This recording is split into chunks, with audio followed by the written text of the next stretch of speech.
Assalamualaikum warahmatullahi wabarakatuh. Halo semuanya, perkenalkan nama saya adalah Dwi Safitri Ramadhaniyati. Sebelum video ini akan dimulai, saya akan menunjukkan kepada teman-teman sekalian di mana saya berkuliah, yaitu Universitas Muhammadiyah Riau, melalui sebuah video berikut.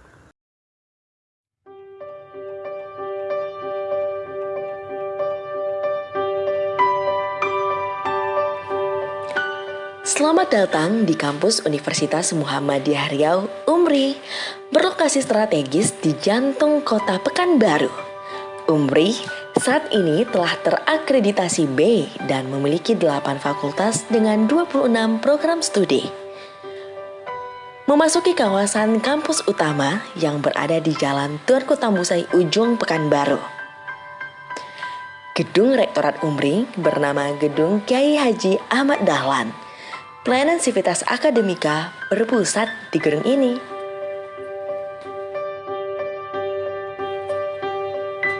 Ruang perpustakaan UMRI telah terakreditasi B dengan fasilitas memadai bagi segenap sivitas akademika. Di samping gedung rektorat, kita akan sampai di depan Masjid UMRI bernama Masjid Baitul Hikmah, yang merupakan salah satu pusat kegiatan keislaman di lingkungan kampus. Gedung Sultan Mansur. Di dalam gedung ini terdapat ruang kelas, laboratorium, dan ruang administrasi.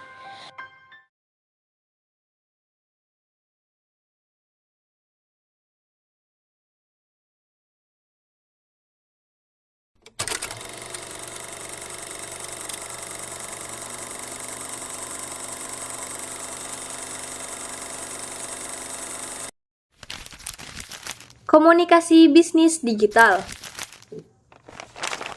Keterampilan presentasi bisnis merupakan kunci pertama dalam berbisnis. Membangun keterampilan presentasi bisnis yang efektif adalah kunci kesuksesan.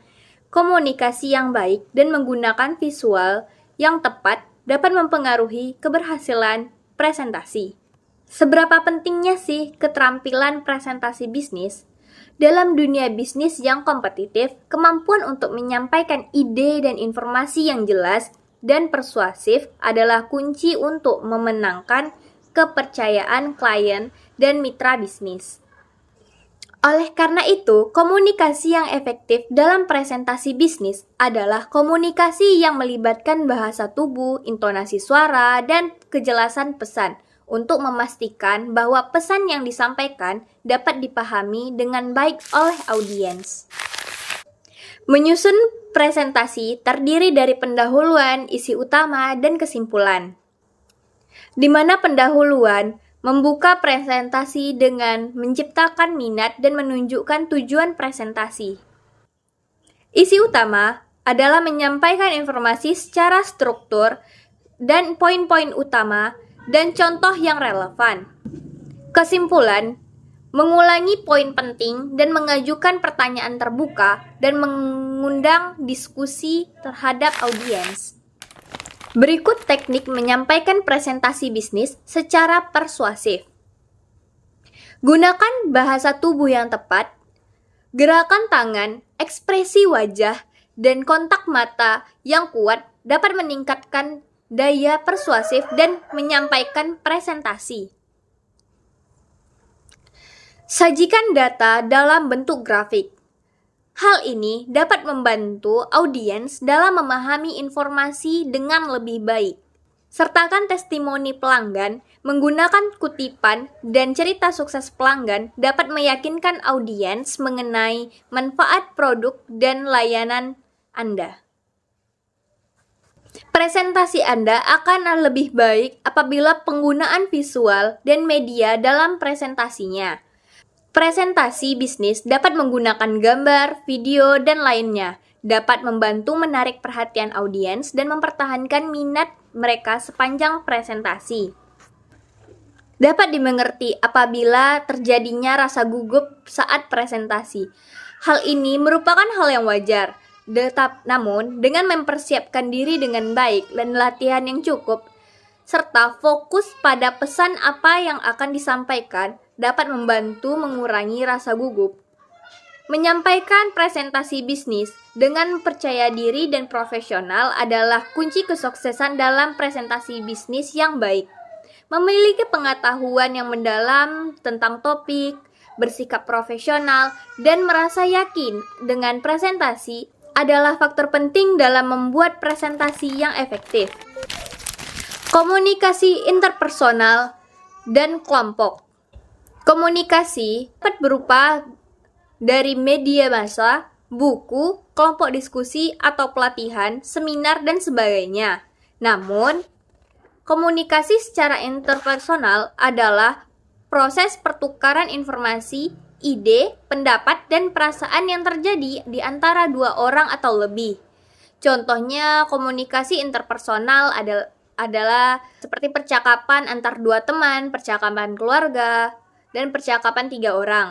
Menurut Wine, komunikasi interpersonal atau komunikasi antar pribadi adalah proses komunikasi antar dua orang atau lebih secara tatap muka.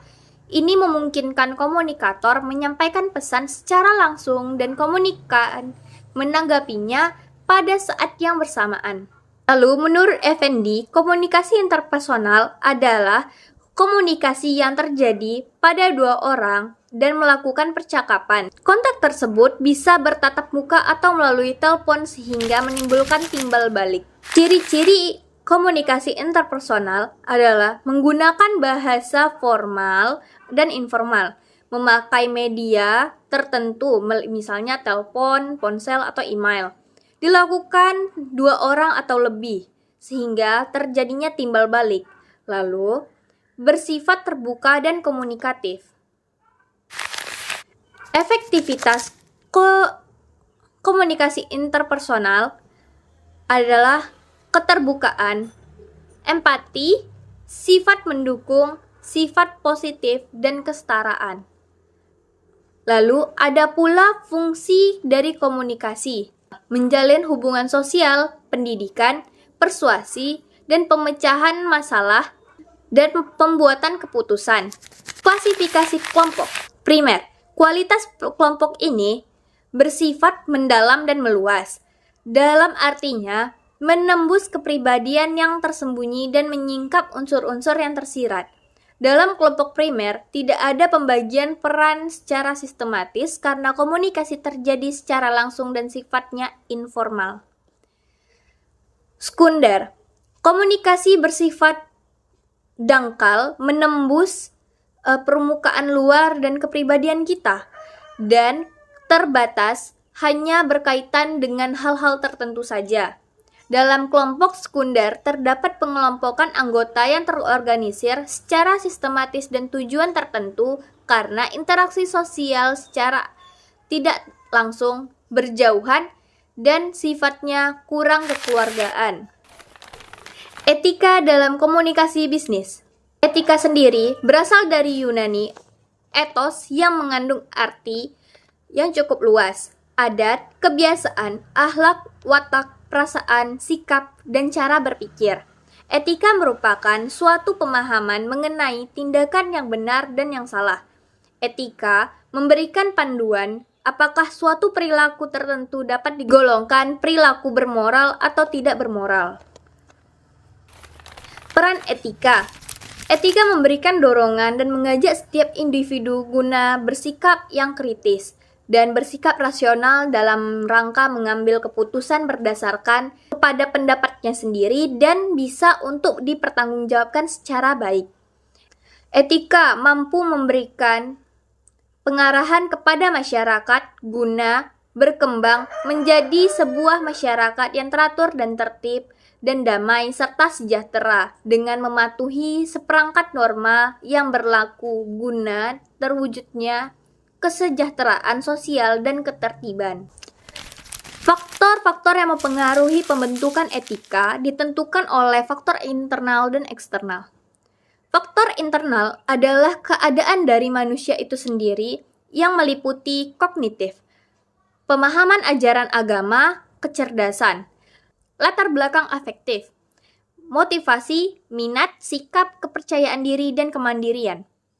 Sedangkan faktor eksternal, keadaan yang berasal dari luar manusia yang meliputi pendidikan di lingkungan keluarga, pendidikan sekolah, dan lingkungan masyarakat. Salah satu aspek yang turut memberikan kontribusi dalam pembentukan sikap dan perilaku manusia adalah faktor lingkungan. Secara umum, etika digolongkan menjadi dua, yaitu etika umum yang mempunyai isi tentang prinsip dan moral dasar serta etika khusus dan etika terapan yang berlakunya khusus. Sedangkan etika khusus digolongkan menjadi etika individual dan sosial. Mengenai etika sosial digolongkan lagi menjadi beberapa golongan, yaitu adalah etika keluarga, etika politik, etika profesi, etika lingkungan hidup, dan sikap sesama, dan kritik ideologi. Contoh penerapan dari etika bisnis ini seperti menyebut nama klien dengan baik, hadir tepat waktu, dan lain sebagainya. Manfaat dari etika dalam bisnis ini, etika dapat membuat klien merasa lebih dihargai serta mampu memberikan gambaran kualitas perusahaan kepada klien, sehingga citra perusahaan dapat menjadi lebih baik dan tidak adanya citra buruk, dan membuat perjalanan bisnis lebih lancar dan terkendali. Teknologi digital dalam komunikasi. Teknologi adalah suatu alat yang tidak lagi menggunakan tenaga manusia secara manual, tapi lebih kepada sistem perorganisasian otomatis dengan sistem komputerisasi dan format yang dapat terbaca oleh komputer, seperti Facebook, Twitter, Blogger, dan MySpace. Pelaksanaan teknologi informasi dalam komunikasi bisnis diantaranya adalah otomatisasi kantor, berbagi informasi antar karyawan, bertukar informasi, tetap terhubung dengan konsumen, kolega, dan penyuplai, menjalin kerjasama atau berkolaborasi, menciptakan dan mengembangkan produk dan jasa, menghemat biaya, mempermudah akses informasi dan komunikasi, berinteraksi dengan konsumen. Manfaat dari penggunaan teknologi informasi dalam komunikasi bisnis adalah mempercepat dalam berkomunikasi baik dengan karyawan maupun dengan pelanggan, sehingga dapat terjadinya efisiensi dalam pekerjaan. Kelebihan dari teknologi digital adalah pertama, data yang terkirim dari suatu tempat ke tempat lain tidak terpengaruh cuaca buruk. Yang kedua, berbagai sistem komunikasi yang tersedia dapat terpakai. Yang ketiga, biaya perawatan lebih rendah karena lebih praktis dan stabil. Kekurangan dari teknologi digital ini adalah kesalahan mungkin terjadi pada saat mengubah sinyal analog ke digital. Lalu, kemungkinan tercurinya data digital yang penting seperti nomor rekening, data pekerjaan, dan lain-lain oleh hacker ataupun virus. Yang ketiga, membuat ketergantungan yang berlebih pada penggunanya, yang dapat menghambat kemampuan empati dan sosial secara nyata. Dengan demikian, presentasi yang telah saya sampaikan terhadap komunikasi bisnis digital, mulai dari pertemuan 9 hingga pertemuan 15, semoga teman-teman sekalian dapat mengambil ilmu dari materi yang telah saya sampaikan. Wabillahi taufik wa hidayah. Wassalamualaikum warahmatullahi wabarakatuh. Sampai jumpa lagi.